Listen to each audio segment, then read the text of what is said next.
ಆಗ್ಬಿಟ್ಟಿಯಾ? ಏಯ್ ನೋಡು, ಮುಚ್ಕೊಂಡು ಫೋನ್ ಇಟ್ಟರೆ ಸರಿ, ಇಲ್ಲಾಂದರೆ ಆಟೋ ತಗೊಬಂದು ಎದೆ ಮೇಲೆ ಹತ್ತಿಸ್ಬಿಡ್ತೀನಿ.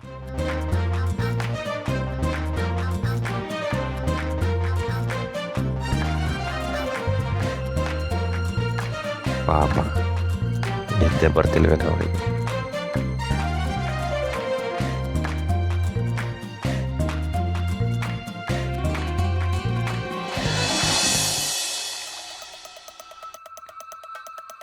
ಯಶು, ಹತ್ರ ಸಿನಿಮಾಗೆ ಹೋಗಿದ್ರಲ್ಲ, ಈ ವಿನಯ್ ಕಲ್ಯಾಣಿ ಎಷ್ಟೊತ್ತಿಗೆ ಬಂದರು? ನಂಗೆ ಗೊತ್ತಿಲ್ಲ ಅಣ್ಣ, ನಾನು ಬೇಗ ಮಲ್ಕೊಂಬಿಟ್ಟೆ. ನಾನು ಬಾಗಿಲು ತೆಗಿಲೇ ಇಲ್ಲ. ನೀನು ತೆಗಿಲಿಲ್ಲ ಅಂದ್ರೆ ಯಾರು ತೆಗೆದ್ರು? ಗೊತ್ತಿಲ್ಲಪ್ಪ. ಯಾರಾದರೂ ಹೊರಗಡೆ ಹೋಗಿದ್ರು ತಾನೇ ಬಾಗಿಲು ತೆಗಿಯೋದು. ಏನು ರಚ್ಚಪ್ಪ ನಿಮ್ಮದು?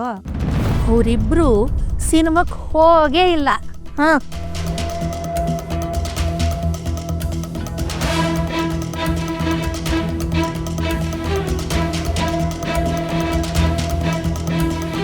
Cinema first half, second half.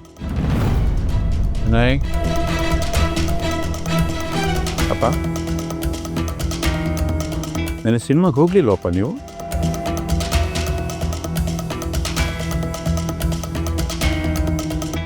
ಅಪ್ಪ ಅದು ಕತ್ಲೆಯಲ್ಲಿ ಕಲ್ಯಾಣಿಗೆ ಸ್ವಲ್ಪ ಅನ್ಕಂಫರ್ಟಬಲ್. ಸಿನಿಮಾನ ಕತ್ಲಲ್ಲಿ ತೋರಿಸ್ದೆ, ಫುಲ್ಲು ಲೈಟ್ ಆನ್ ಮಾಡ್ಕೊಂಡು ತೋರಿಸ್ತಾರೇನು? ಅದಕ್ಕೆ ಥಿಯೇಟ್ರಲ್ಲಿ ಲೈಟ್ಸ್ ಇರಲ್ವಲ್ಲ, ಸೊ ಕತ್ಲಲ್ಲಿ ಕಲ್ಯಾಣಿಗೆ ತಲೆನೋವು ಬರುತ್ತೆ. ಸೊ ರಿಸ್ಕ್ ತೊಗೊಳೋದು ಬೇಡ ಅಂತ ಹೋಗಲಿಲ್ಲಪ್ಪ. ತಲೆನೋವಾ ಅಥವಾ ತಲೆನೋವು ಅನ್ನೋದು ಕಾರಣನಾ? ಇಲ್ಲ ಅತ್ತೆ, ತಲೆನೋವೇ ಅಂತ. ಒಳ್ಳೆ ಕಡೆ ಸೀಟ್ ಸಿಕ್ಕಿತ್ತಲ್ಲೋ, ಕಾರ್ನರ್ ಸೀಟ್ಗಳು ಎಲ್ಲ ವೇಸ್ಟ್ ಆಗ್ಬೋಯ್ತು. ನೀನು ಹೋಗಬೇಕಾಗಿತ್ತು ಮಗನೇ. ಆ ಮಹದೇವ್ ಎಷ್ಟೊಂದು ಆಸೆ ಪಟ್ಟು ನಿಮ್ಮಿಬ್ಬರಿಗೋಸ್ಕರ ಟಿಕೆಟ್ ಕಳಿಸಿದ್ದಾನೆ. ನೀನು ಹೋಗಿದ್ರೆ ಅವನು ಖುಷಿ ಪಡ್ತಿದ್ದ, ನನಗೂ ಸಂತೋಷ ಆಗ್ತಾಯಿತ್ತು. ತಪ್ಪು ಮಾಡಿಬಿಟ್ಟೆ ನೀನು.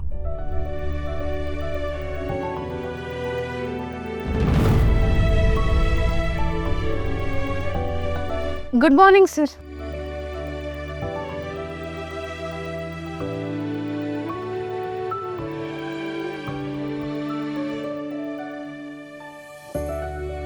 ಹೇ ರುಕ್ಕು, ಬಾ ಮಗಳೇ.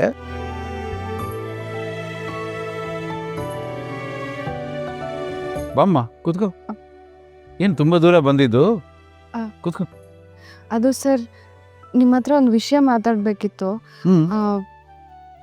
ಕಾಲ್ ಮಾಡಿ ಮಾತಾಡೋಣ ಅಂದ್ಕೊಂಡೆ, ಸರಿ ಅನಿಸ್ಲಿಲ್ಲ. ಅದಕ್ಕೆ ನೇರವಾಗಿ ಅಂಗಡಿಗೆ ಹೋಗಿದ್ದೆ. ಆಮೇಲೆ ನೀವಿನ್ನೂ ಬರಲಿಲ್ಲ ಅಂತ ಗೊತ್ತಾಯಿತು, ಅದಕ್ಕೆ ಇಲ್ಲಿಗೆ ಬಂದೆ ಸರ್. ನನ್ನನ್ನು ಹುಡುಕಾಡ್ತಾ ಇದೆಯಾ ಅಂದಮೇಲೆ ಯಾವುದೋ ಮುಖ್ಯವಾದ ವಿಷಯನೇ ಇರಬೇಕು. ಇಲ್ಲಿ ಎಲ್ಲರೂ ಇದ್ದಾರೆ, ಪರವಾಗಿಲ್ವಾ? ಆ ಕಡೆ ಒಳಗಡೆ ಹೋಗಿ ಮಾತಾಡೋಣ. ಮುಚ್ಚಿಟ್ಟು ಮಾತಾಡೋ ಅಂಥದ್ದೇನೂ ಇಲ್ಲ ಸರ್. ನೀವು ಅಕೌಂಟ್ ಡಿಪಾರ್ಟ್ಮೆಂಟಲ್ಲಿ ಕೆಲಸ ಇದೆ ಅಂತ ಹೇಳಿದ್ರಿ. ಬಹಳ ಹಿಂದೆ ಹೇಳಿದ್ದೆ ನಾನು. ನೀನು ಅದ್ರ ಕಡೆ ಗಮನ ಕೊಡಲಿಲ್ಲ, ನಾನು ಸುಮ್ಮನೆ ಆಗ್ಬಿಟ್ಟೆ. ಆ ಕೆಲಸಕ್ಕೆ ಸೇರ್ಕೊಳ್ಳೋಣ ಅಂತಲೇ ಬಂದೆ ಸರ್.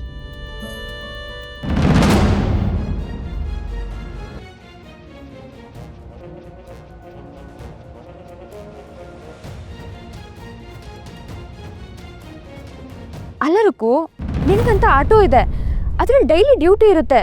ಇದೇನು ಇವಾಗ ಸಡನ್ ಆಗಿ ಇಲ್ಲಿ ಕೆಲಸ ಬೇಕು ಅಂತ? ಅದ್ರ ಬಗ್ಗೆ ಯೋಚನೆ ಮಾಡಿದ್ದೀನಿ ಅಕ್ಕ, ನಾನು ಮ್ಯಾನೇಜ್ ಮಾಡ್ತೀನಿ. ಹಾಗಲ್ಲರಕ್ಕೂ, ನಿನಗೆ ಅಣ್ಣನ ಆಟೋ ಇದೆ, ಅದೇ ನಿನ್ನ ಆಸ್ತಿ. ಅಲ್ಲಿ ನೀನೇ ರಾಣಿ, ನೀನೇ ಕೆಲಸದವಳು. ಇಲ್ಲಿ ಕೆಲಸ ಮಾಡಿದ್ರೆ ಬೇರೆಯವ್ರ ಕೈ ಕೆಳಗಡೆ ಕೆಲಸ ಮಾಡಬೇಕು. ನಿನಗದೆಲ್ಲ ಸರಿ ಹೋಗಲ್ಲ ಅನ್ಸುತ್ತೆ.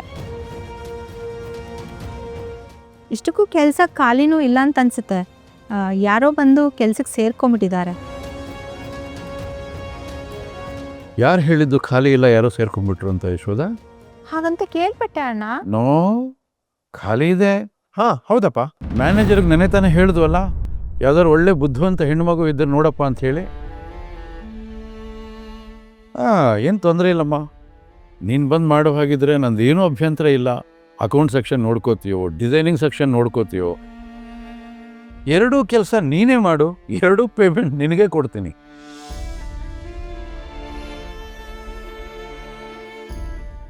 ಏನಂತ್ಯ ಕಲ್ಯಾಣಿ? Thank you sir. ಆಯಿತು, ನೀನು ಮೊದಲು ಕೆಲಸ ಮಾಡು ಒಂದಷ್ಟು ದಿನ, ಮಿಕ್ಕಿದೇನಿದ್ರು ಆಮೇಲೆ ನೋಡೋಣ. Congrats Ruku. ಥ್ಯಾಂಕ್ ಯು ಬಾವ. ಯಾವತ್ತಿಂದ ಬರ್ತೀಯಾ?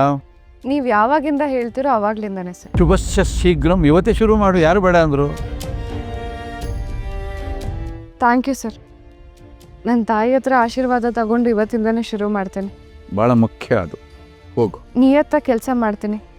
ನೀವು ಇಟ್ಟಿರೋ ನಂಬಿಕೆಗೆ ಧಕ್ಕೆ ಬರ್ದಿರೋ ಹೋಗಿ ನೋಡ್ಕೊಳ್ತೇನೆ. ಇದು ಭಾಳ ಮುಖ್ಯ.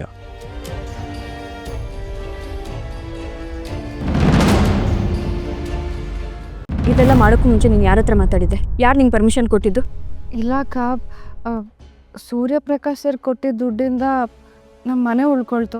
ಇವಾಗ ಮನೆ ಮೇಲೆ ಸಾಲ ಇದೆ, ಅದನ್ನು ನಾನು ವಾಪಸ್ ತೀರಿಸ್ಬೇಕು ಅಂದರೆ ಅದಕ್ಕೆ ನಾನು ಹಾಗಂತ ಇದ್ದಿದ್ರೆ ಮೊದಲಿಂದನೇ ಕೆಲಸ ಮಾಡಬೇಕಾಗಿತ್ತು.